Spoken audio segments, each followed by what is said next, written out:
Selamat datang di channel Simar Imam. Sembari mendengarkan tinggalkan like dan komentarnya bosku.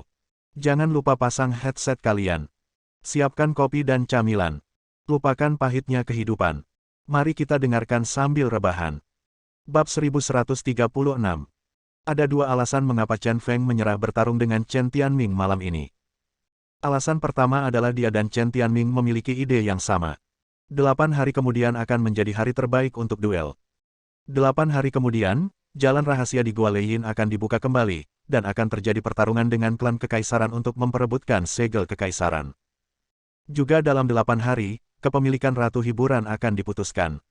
Terus terang, itu juga merupakan pertarungan antara dia dan Chen Tianming untuk Bai Xian. Tidak peduli bagaimana masa depan Bai Xian dan dia, singkatnya, Chen Tianming tidak boleh dibiarkan sukses.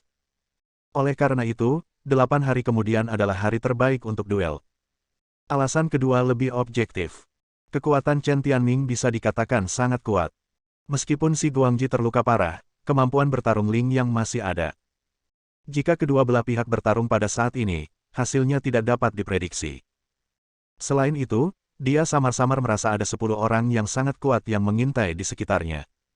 Menilai dari jumlah orangnya saja, itu pasti kelompok 10 tetua dari klan kekaisaran. Chen Tianming ini sangat murah hati. Dia memiliki kekuatan yang luar biasa, dan dia diikuti oleh 2 bawahan yang luar biasa dan sekelompok 10 tetua yang diam-diam menjaganya. Formasi lawannya cukup kuat. Begitu kedua belah pihak benar-benar sampai pada titik hidup dan mati, itu akan sangat merugikan dirinya dan Jiu Qiansui. Jadi setelah banyak pertimbangan, lebih baik berduel dalam 8 hari. Kalau begitu kita lihat saja, 8 hari bukanlah waktu yang lama. Chen Tianming menyeringai dan bersiap untuk pergi. Di belakangnya, Inspirasi Yang dan si Guangji berdiri. Ling Xin yang melangkah maju, meraih Zheng Rong, dan menyeretnya keluar. Tunggu sebentar. Chen Feng tiba-tiba berteriak dan berkata dengan nada menghina, Chen Tianming, bukankah kamu tidak memiliki kredibilitas sama sekali? Kamu mengatakan pada saat itu bahwa Jiu Qiansui dan aku akan bertarung dengan bawahanmu. Jika kamu menang, kamu akan menang pertahankan Zheng Rong, apa? Apakah menurut Anda bawahan Anda tidak kalah sekarang? Zheng Rong adalah tokoh kunci dan tidak boleh diserahkan kepada Chen Tianming. Masih banyak hal yang ingin dia tanyakan dari mulut Zheng Rong. Setelah mendengarkan kata-kata Chen Feng, Chen Tianming berbalik dan berjalan menuju Zheng Rong dengan wajah muram. Tiba-tiba, dia mengayunkan kaki kanannya, dengan keras mencakar dada Zheng Rong. Suara, bah! 5 goresan dalam tiba-tiba muncul dari dada Zheng Rong hingga perutnya. Ah! Zheng Rong meratap kesakitan dan langsung jatuh ke tanah. Darah segera menodai tubuh Zheng Rong menjadi merah. Kamu! Chen Feng sangat marah dan tidak tahan lagi. Saat dia hendak mengambil tindakan, dia mengambil beberapa langkah ke depan, tetapi ditahan oleh Jiu Qiansui. Dia melihat ke samping dan melihat Jiu Qiansui menggelengkan kepalanya ke arahnya dan melirik ke kejauhan. Mengikuti pandangan Jiu Qiansui itu, mereka melihat 10 sosok di atas gedung No. 7, yang paling dekat dengan mereka. 10 orang itu semuanya memancarkan aura menakutkan di bawah langit yang gelap. Pada saat ini, kemarahan di hati Chen Feng yang ditarik oleh Jiu Qiansui akhirnya sedikit mereda. 10 orang ini adalah 10 tetua tersembunyi dari klan kekaisaran. Aku telah menepati janjiku. Zheng Rong menyerahkannya padamu, dan aku masih menyisakan nafas. Berapa banyak hal yang bisa kamu tanyakan tergantung pada keberuntunganmu. Dengan kata-kata arogan ini, Chen Tianming memandang si Guang yang terluka parah, dan dengan dukungan Ling yang perlahan meninggalkan kompleks nomor 6. Setelah beberapa orang pergi, Chen Feng bergegas maju dan membalikkan Zheng Rong. Saat ini, Zheng Rong terengah-engah, lukanya terlalu serius. Cakar Chen Tianming lebih tajam dari bilahnya. Di antara 5 luka, yang paling serius benar-benar membuka perut Zheng Rong sepenuhnya, dan organ dalamnya terlihat samar-samar. Kamu anjing tua, kamu benar-benar pantas mendapatkannya. Kejahatan akan dihukum. Chen Feng memarahi dengan marah, tetapi juga mengerutkan kening dalam-dalam. Dilihat dari cedera Zheng Rong, dia tidak akan hidup lama.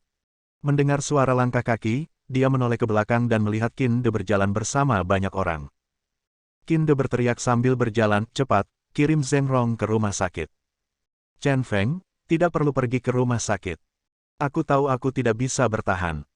Selama kamu berjanji padaku untuk melepaskan keluarga Zheng, aku akan menahan nafas terakhirku dan memberitahumu semua yang aku tahu. Mulut Zheng Rong dipenuhi darah, tetapi dia membuka mulutnya dan berkata. Suara rintihan itu sungguh tak tertahankan. Oke, lalu tahan nafasmu. Chen Feng menyetujui Zheng Rong tanpa ragu-ragu, dan kemudian berteriak kepada Qin De, Din Qin, bawa orang-orangmu dan tinggalkan halaman. Qin De melangkah maju, dia berhenti, berpikir sejenak, dan kemudian berkata kepada bawahannya, semuanya, kembali ke gedung 0. Setelah halaman dibersihkan lagi, Chen Feng membaringkan Zheng Rong di tanah. Dia melepas mantelnya dan menekan luka Zheng Rong. Meski efeknya mungkin minimal, jika Zheng Rong bisa hidup 1 menit lagi, dia mungkin bisa menanyakan 1 pertanyaan lagi. Pertanyaan pertama adalah, siapakah orang yang saya bunuh di Pulau Luotian 3 tahun lalu? Chen Feng mengajukan pertanyaan pertama. Pertanyaan ini adalah awal dari segalanya. 3 tahun lalu, dia adalah Kapten Komando Shenyang, yang bertanggung jawab atas beberapa misi rahasia yang sangat penting di negara tersebut. Semua misi level S, serta sebagian besar misi level A, diselesaikan oleh dia dan tim Komando Shenyang. Saat itu, mereka menerima misi level A, yaitu pergi ke Pulau Luotian dan bertanggung jawab atas keamanan sekelompok orang Asia Barat. Tugasnya tampak sederhana, tetapi tugas ini diberi peringkat level A. Dan anehnya, dari awal hingga akhir, mereka hanya mengetahui bahwa orang yang ingin mereka lindungi adalah sekelompok orang Asia Barat, namun identitas pihak lain dirahasiakan dari mereka. Pulau Luotian adalah sebuah pulau misterius di atas Laut Cina Selatan yang terletak di Laut Lepas. Dan ketika dia mendarat di Pulau Luotian, dia sangat terkejut. Pulau yang jauh dari daratan ini sangatlah megah dan mewah. Di tengahnya, terdapat istana putih yang tinggi, bandara pribadi, lapangan golf, kebun binatang kecil, taman hiburan air, lintasan balap, dan segala sesuatu yang dapat Anda bayangkan dimiliki oleh orang kaya. Tak hanya itu, terdapat pangkalan militer di pulau tersebut. 110 tentara berwarna campuran dengan senjata dan amunisi ditempatkan siang dan malam. Hari itu banyak sekali kapal-kapal besar yang berlabuh di dermaga tersebut. Misi tim Komando Shenyang adalah untuk melindungi sekelompok lebih dari 10 orang Asia Barat. Gaya berpakaian kelompok orang Asia Barat ini benar-benar unik di wilayah Saudi. Setelah kontak sederhana, orang-orang ini meninggalkan kesan yang sangat buruk padanya. Sombong, merasa benar sendiri, dan acuh tak acuh. Tapi demi misi, saya hanya bisa menanggungnya. Malam itu, rombongan orang Asia Barat ini memasuki Istana Putih untuk menghadiri pertemuan yang sangat penting. Tapi Istana Putih, Komando Shenyang tidak bisa masuk. Di luar istana, banyak orang menunggu. Dia menemukan banyak orang kuat. 5 mata dewa dan penjaga neraka teratas dalam daftar Night Fury. Korps Bintang Cemerlang adalah salah satu dari 3 kelompok tentara bayaran pembunuh dewa teratas. Ada juga beberapa kengerian yang tidak diketahui. Saat itulah dia melihat Jinguji Changmin.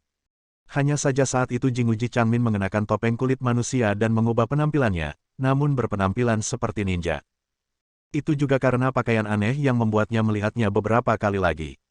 Setelah penantian panjang selama sore hari, akhirnya saat langit sudah agak gelap, rombongan orang Asia Barat serta banyak peserta dari berbagai bidang meninggalkan Istana Putih. Pada titik ini, dia dan anggota Komando Shenyang mengawal rombongan orang Asia Barat ke sebuah villa dekat pantai untuk beristirahat. Mulai saat ini, serangkaian kejadian aneh terjadi. Bab 1137. Langit redup, dan matahari terbenam perlahan tenggelam di atas gelombang air di kejauhan. Air laut melonjak, menghantam bibir pantai, menimbulkan suara menderu. Beberapa burung camar sesekali terbang tinggi, diiringi kepakan sayap dan seruan lembut. Semuanya begitu damai, semuanya begitu nyaman. Setelah Chen Feng mengatur misi perlindungan Komando Shenyang, dia bersandar dengan santai di pohon kelapa tua. Di kepalaku, aku terus memikirkan misi ini. Sejujurnya, misi ini sangat aneh. Pulau aneh ini penuh dengan keraguan misterius. Pulau yang terletak di Laut Lepas Laut Cina Selatan ini begitu mewah dan bisa menampung begitu banyak orang dari seluruh dunia. Yang terpenting, apa hubungannya ini dengan Kerajaan Naga? Mengapa negara tersebut mengeluarkan perintah kepada Komando Shenyang untuk datang ke Pulau Misterius untuk melakukan misi perlindungan? Selain itu, mengapa misi perlindungan ini mendapat peringkat A level? Tahukah Anda, misi level A hampir tidak mungkin menjadi misi perlindungan. Karena level A hampir berada di puncak dari semua tugas penting di Kerajaan Naga. Melindungi beberapa orang memang agak tinggi. Kecuali ada satu kemungkinan, status orang-orang Asia Barat yang mereka lindungi ini sangatlah penting. Saat aku memikirkannya, hal aneh pertama terjadi. Sebuah speedboat tiba-tiba muncul di pantai di luar villa. Sebagai wali, Chen Feng segera menjadi waspada. Jaraknya agak jauh, dan sekilas ia menemukan bahwa orang yang mengemudikan speedboat itu sepertinya tidak asing lagi.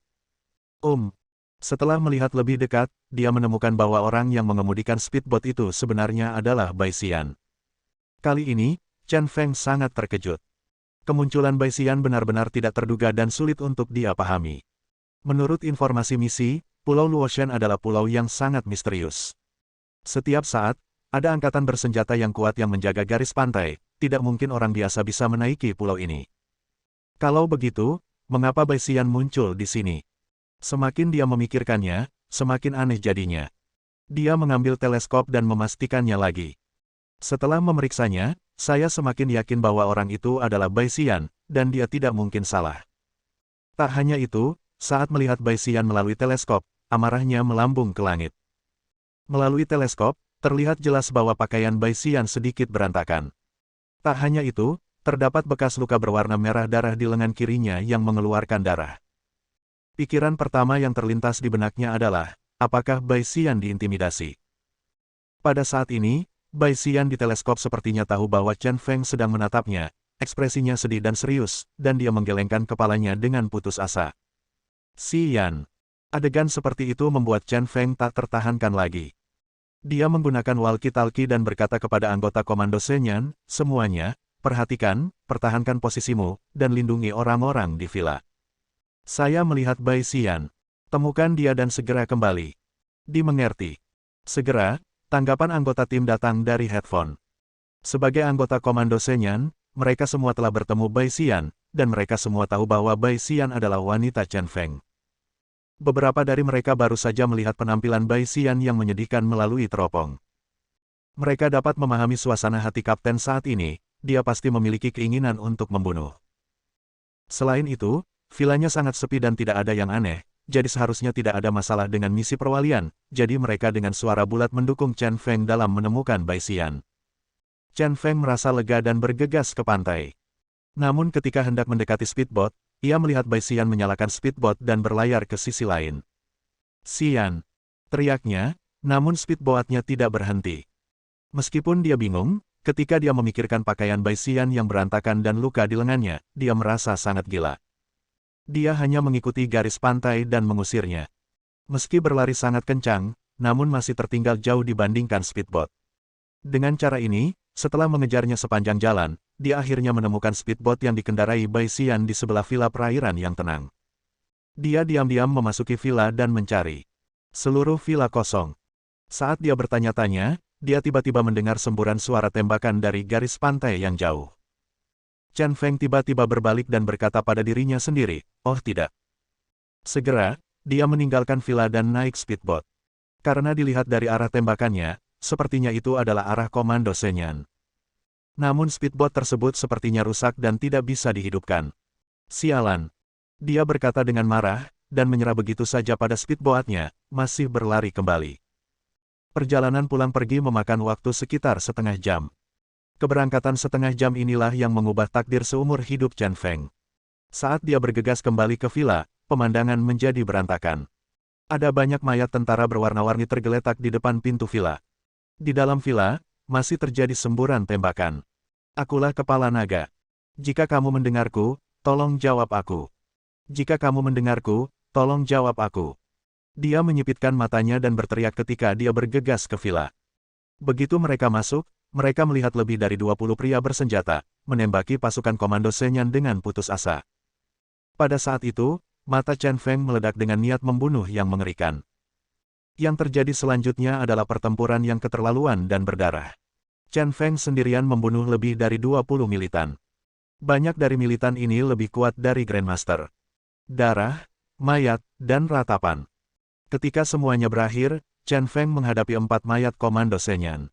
Dia datang terlambat, dan sebelum dia tiba, keempat orang itu sudah tewas. Hatinya langsung menjadi dingin. Kawan-kawan yang biasanya sedekat saudara semuanya terbaring dalam genangan darah, tak bernyawa. Hanya Dayong yang dilindungi oleh rekan satu timnya dengan tubuhnya sebelum dia tiba dan selamat. Dayong menangis dan menangis putus asa. Hidup saat ini merupakan siksaan yang lebih besar baginya. Saat ini, pintu di belakang kedua orang itu terbuka.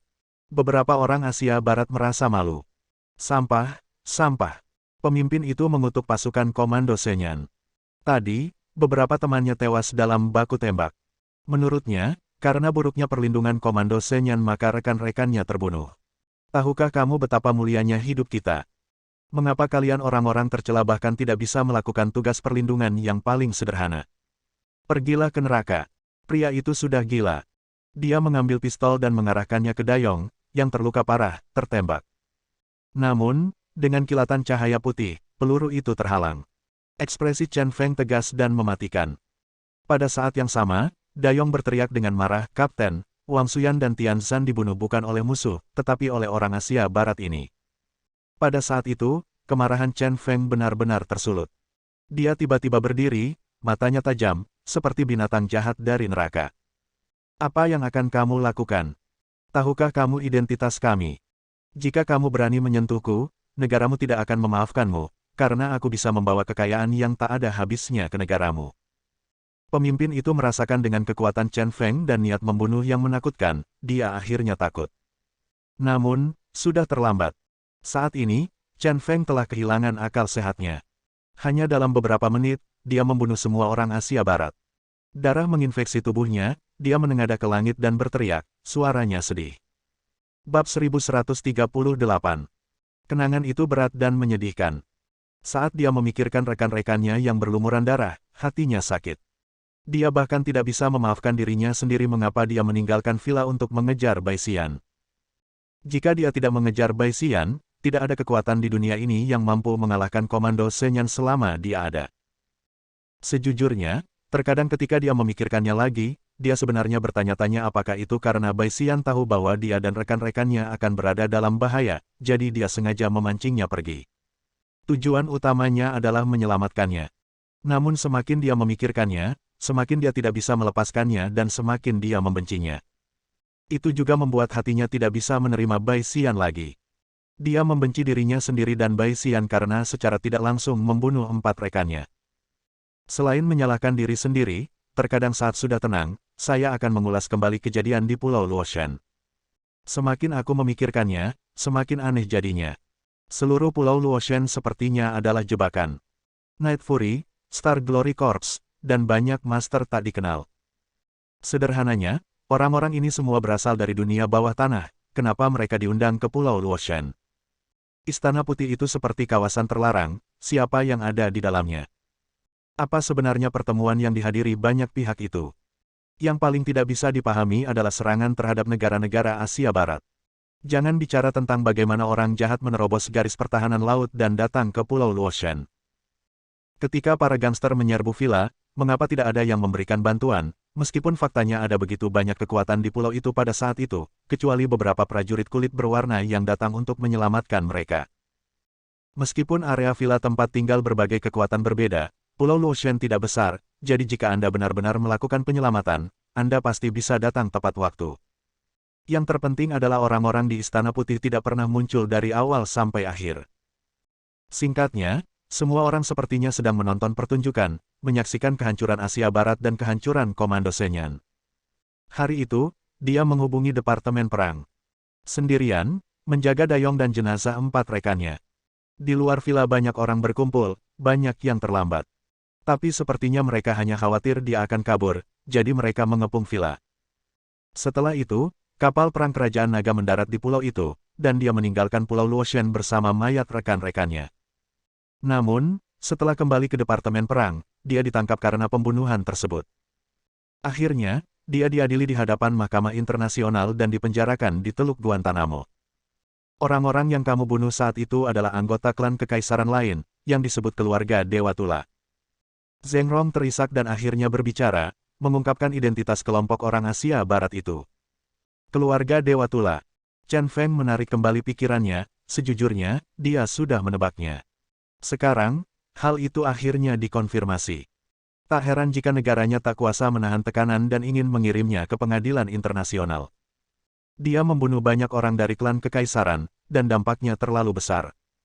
Di mana sebenarnya Pulau Luoshan? Mengapa keluarga Dewa Tula datang ke Pulau Luoshan? Chen Feng terus bertanya. Tampaknya Zheng Rong mengetahui banyak detail. Zheng Rong tampak lemah dan berkata, Pulau Luoshan adalah salah satu dari 3 situs suci utama klan Kekaisaran Ji. Ini adalah tempat di mana klan Ji secara khusus menerima tamu.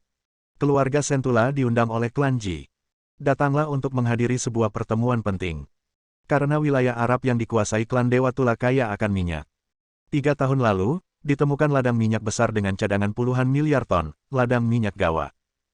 Di era ini di mana energi adalah ibu kotanya, klan Dewa Tula mengontrol peralihan kekayaan. Namun, kekuatan klan Dewa Tula telah lama kalah dibandingkan 100 tahun yang lalu. Meskipun mereka mengendalikan ladang minyak Gawa, mereka tidak dapat merasakannya kemudahan. Penambangan, karena kekuatan seluruh dunia menatap mereka. Terutama keluarga kekaisaran besar, untuk mengkonsolidasikan dominasi mereka, mengincar ladang minyak Gawa. Keluarga Suci, keluarga Aogu, dan keluarga Ji, mereka semua telah menunjukkan minat pada ladang minyak Gawa. Dengan latar belakang inilah keluarga Ji mengundang keluarga Dewa Tula ke Pulau Luoshan.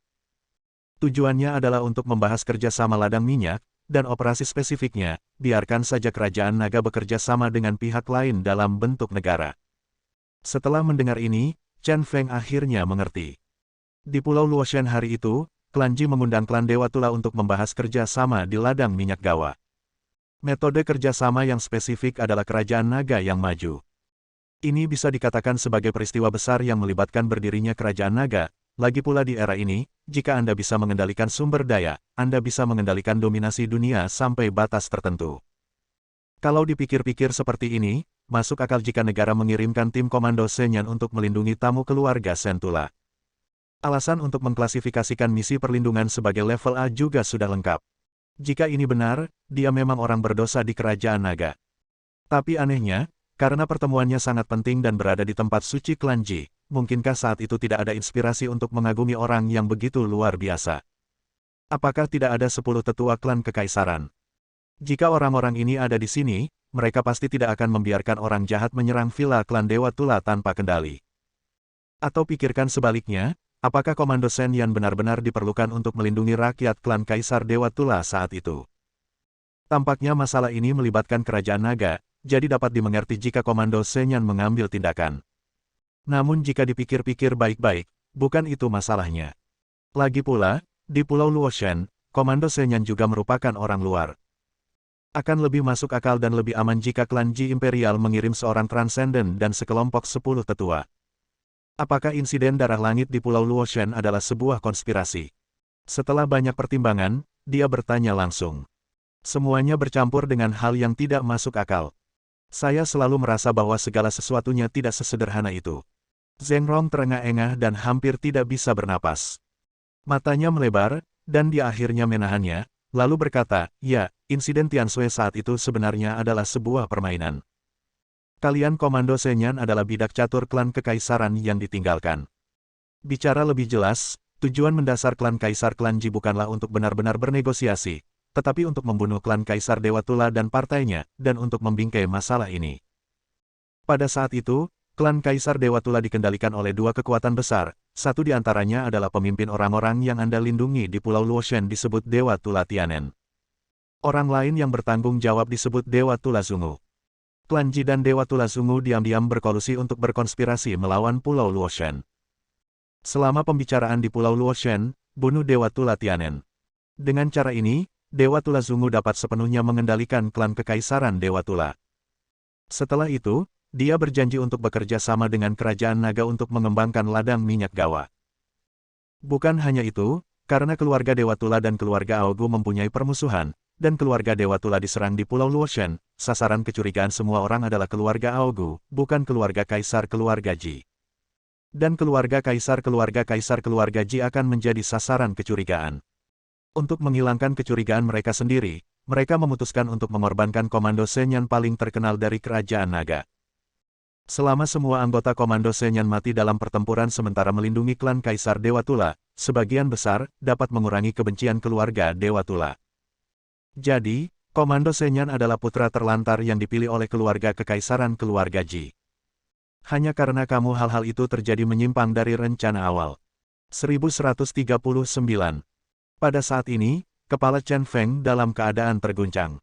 Benar-benar kosong. Dia benar-benar tidak percaya kebenarannya akan seperti ini. Komando Senyan selalu menjadi semangat juang kerajaan naga, berjuang untuk negara dan rakyat. Mereka adalah pejuang paling setia di kerajaan naga, tetapi pada akhirnya, mereka mengatakan bahwa mereka ditinggalkan oleh klan kekaisaran demi keuntungan, dan diperlakukan sebagai anak terlantar untuk menghibur orang. Ini sangat sulit dia terima. Apakah manajemen senior kerajaan tahu bahwa Komando Senyan dianggap sebagai anak-anak terlantar? Setelah sadar sejenak, hati Chen Feng berdebar kesakitan, tapi dia tetap bertanya. Sangat penting apakah pejabat senior kerajaan naga mengetahui masalah ini. Ini sepenuhnya menentukan apakah iman di dalam hati Anda akan runtuh. Zheng Rong berkata, tidak ada seorang pun di puncak kerajaan naga yang mengetahuinya kecuali saya. Terutama Tuan Yan, yang mengira dia ingin memperjuangkan sumber daya untuk negara, jadi dia bekerja sama secara aktif. Namun pada akhirnya, dia juga menemukan fakta bahwa dia ditipu oleh klan kekaisaran. Hati Chen Feng akhirnya rileks.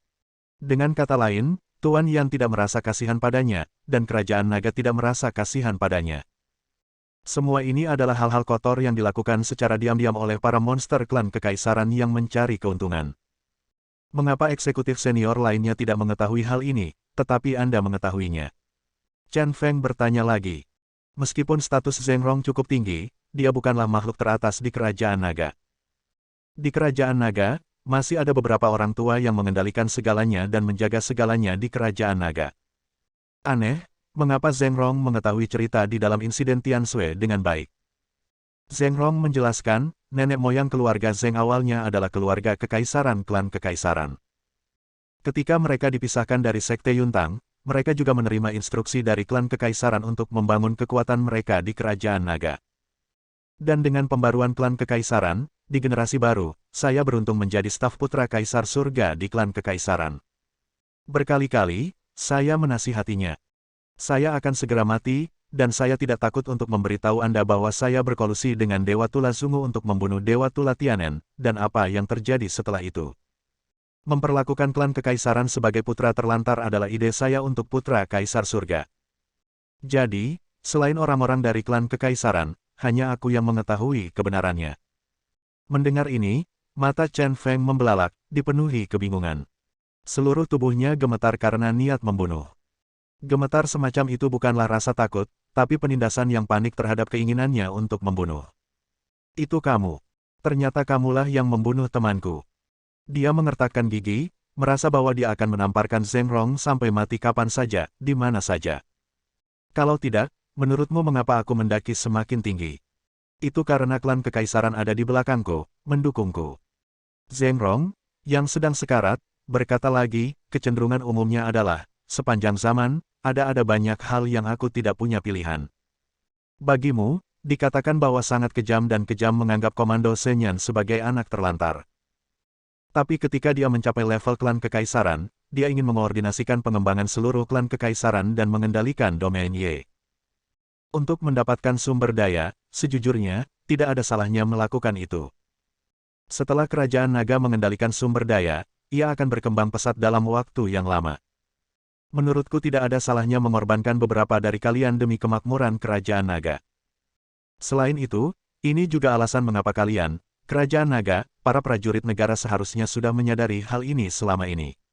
Lalu, setelah mendengar kata-kata Zheng Rong, tubuh Chen Feng langsung menjadi tenang. Dia menatap lurus ke arah Zheng Rong yang lemah dengan mata tajam. Bagaimana kamu bisa berani berbicara begitu sombong di sini? Kamu melakukan hal-hal tercela seperti itu, dan kamu masih mencoba menambahkan lingkaran moral pada dirimu sendiri.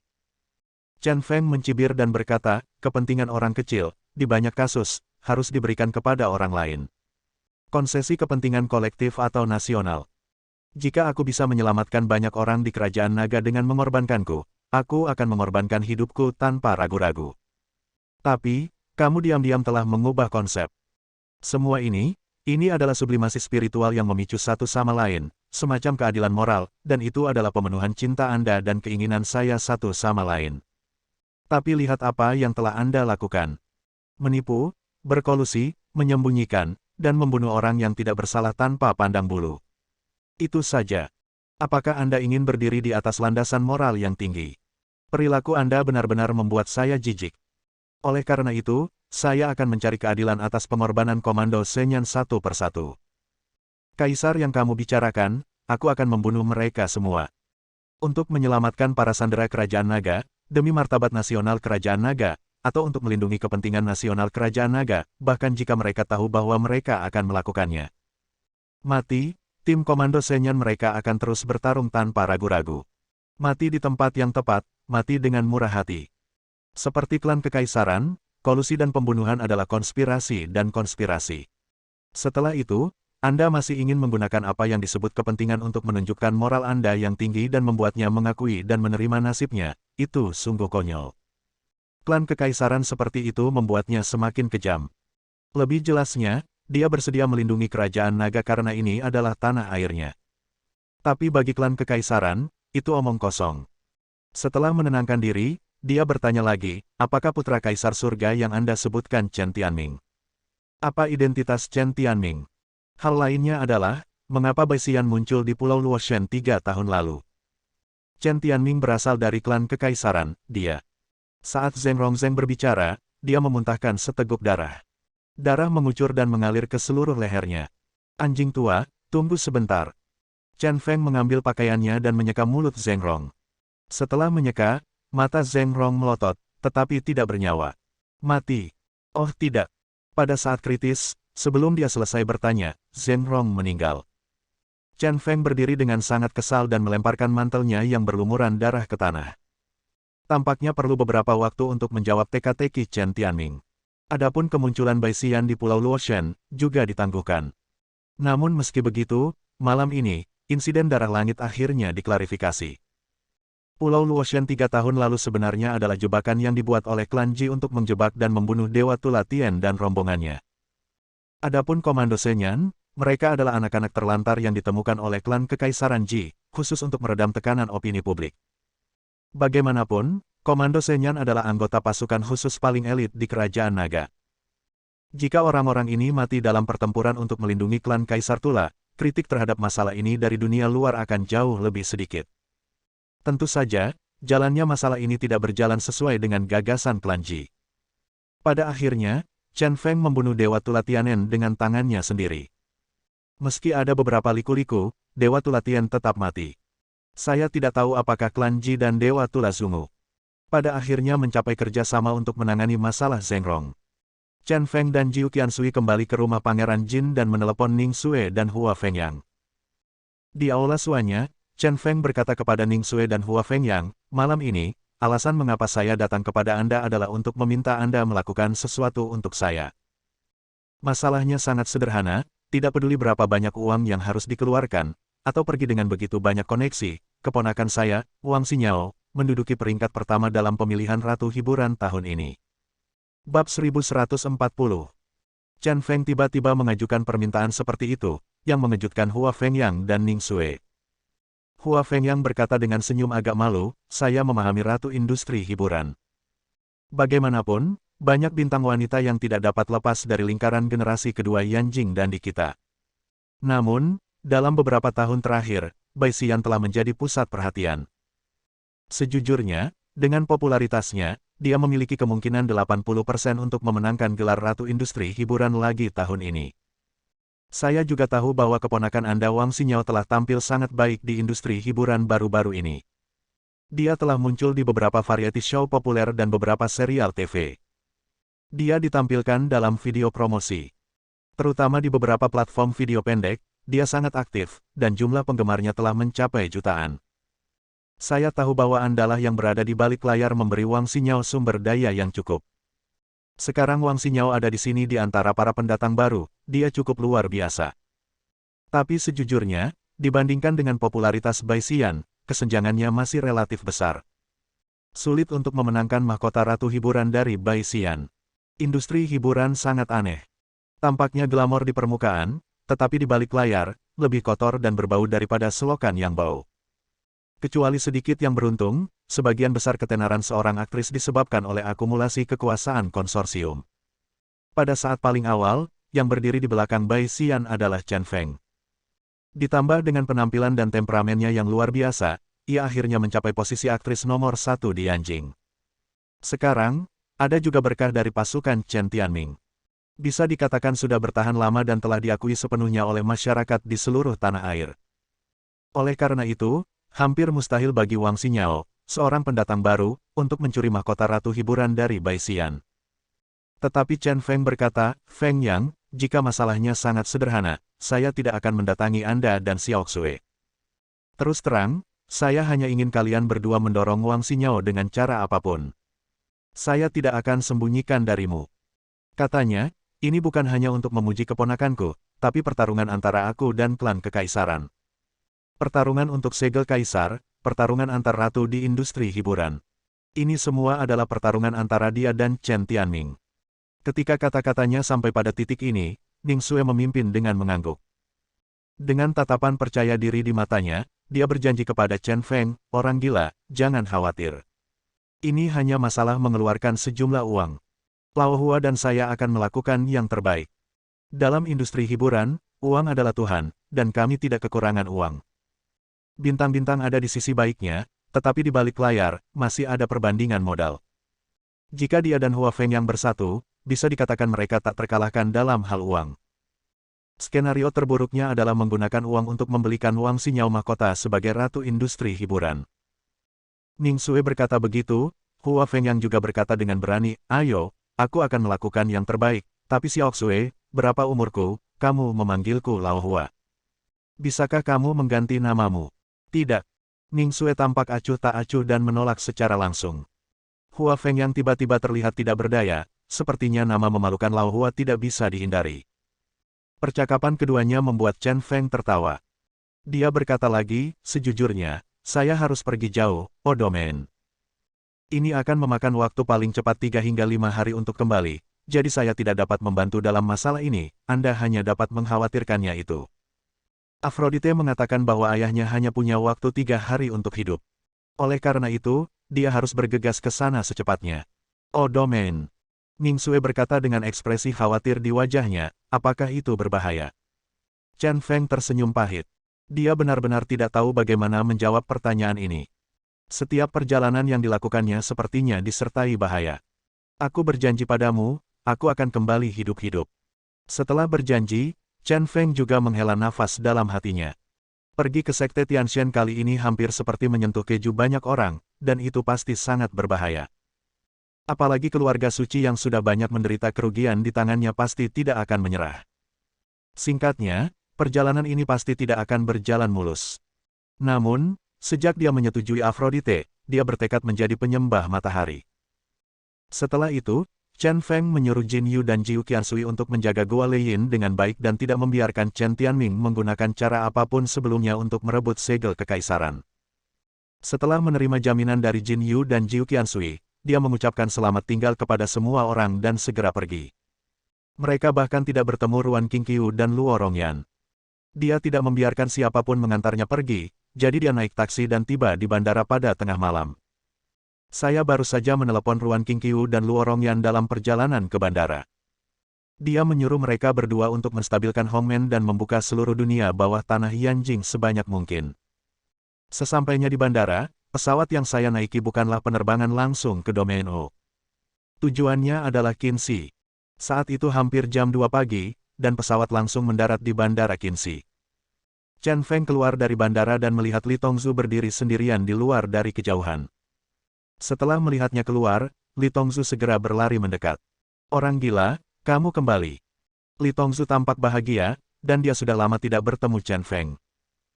Chen Feng menyipitkan matanya dan berkata sambil tersenyum, maafkan aku, Lao Li, ini sudah larut malam dan aku mengganggumu untuk mengambil pesawat, aku sedikit malu. Li Tongzu tertegun sejenak, lalu tersenyum dan berkata, mengapa kamu begitu sopan? Haha, hanya bercanda. Chen Feng keluar dari bandara terlebih dahulu, diikuti oleh Li Tongzu.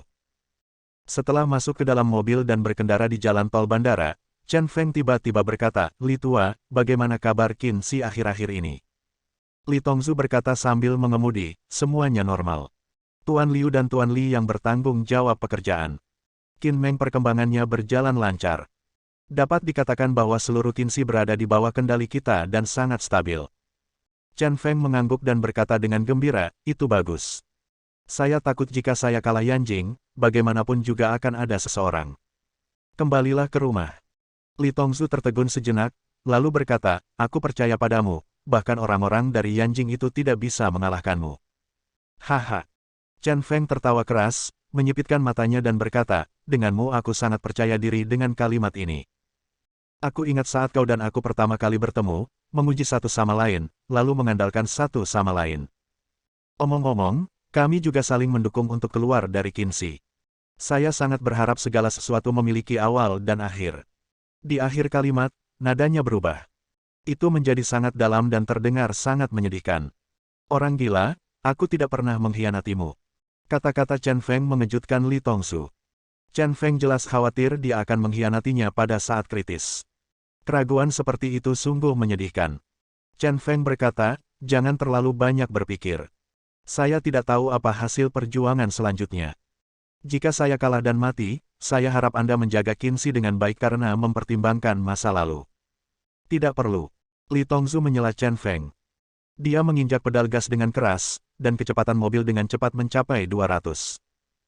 Betapapun anggunnya dia meraung putus asa pada saat ini, kamu tidak akan gagal, setidaknya, di mataku, tidak akan pernah.